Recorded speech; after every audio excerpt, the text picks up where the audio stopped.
Astro సిండికేట్లో మీ personal and business promotions కోసం కింది నెంబర్కు కాంటాక్ట్ చేయండి.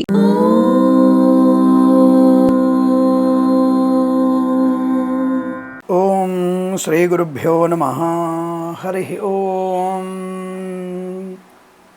శ్రియః కాంతాయ కళ్యాణనిధయే నిధయేర్థినాం శ్రీవేంకటనివాసాయ శ్రీనివాసాయ మంగళం. వాగర్ధావివ సంపృక్తౌ వాగర్ధ ప్రతిపత్తయే జగతః పితరౌ వందే పార్వతీ పరమేశ్వరౌ. ప్రతి మాసము కూడా మనకి విశేషమైనటువంటి యోగాలు ఉంటాయి. కార్తీక మాసంలో మనం చాలా చేసుకున్నాం. అలాగే మార్గశిర మాసంలో ప్రవేశించి మనం పోలీస్ వర్గం గురించి కూడా చెప్పుకున్నాం.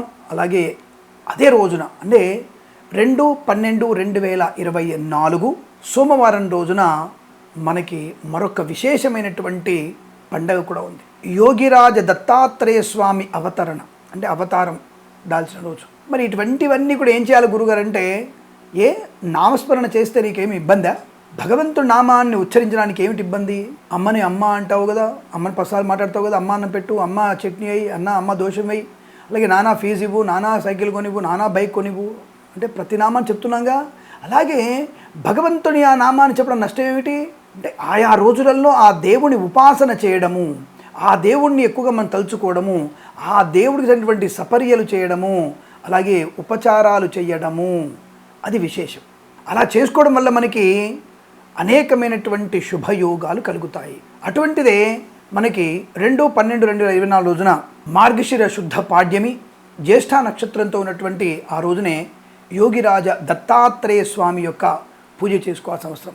అసలు ముఖ్యంగా ఈ పూజ చేసుకోవడానికి ఏమిటి కారణం అంటే, నువ్వు చేసేటువంటి పాపకర్మల నుంచి విముక్తి కలగడం, ఏదైతే నువ్వు పని చేయబోతున్నావో ఆ పనిలో దత్తుడి యొక్క సహకారాన్ని పొంది ఆ కార్య విజయాన్ని పొందుకుంటావు. కన్స్ట్రక్షన్ వెళ్తున్నావా, రియల్ ఎస్టేటా, ఉద్యోగమా, సద్యోగమా, లేకపోతే విద్యనా, ఇంకేదైనా పని మీద వెళ్తున్నావా, విదేశానికి వెళ్తున్నావా, ఆయా పనులలో ఆ దత్తుడు మీతో పాటు అనుకూలంగా ఉండి మనల్ని ఆ యొక్క శుభయోగాన్ని ఇంకా శుభం కలిగించడానికి, ఏవైనా అందులో ఆటంకాలు వస్తే వాటి నుంచి విముక్తి కలిగజేయడానికి ఆ యొక్క దత్తాత్రేయ స్వామి వారి మనతో ఉంటారన్న విషయం గుర్తుంచుకోండి. కాబట్టి మన ఈ రోజున దత్తాత్రేయ స్వామి చరిత్ర పారాయణం, వీలైతే గాణగాపురం వెళ్ళడం, లేదా మనకి ఇక్కడ ఉన్నటువంటి మనకి పిఠాపురం ఉన్నటువంటి స్వామివారి దర్శనం వెళ్ళినా, ఎందుకంటే అది కూడా గయా తుల్యమైనటువంటిది.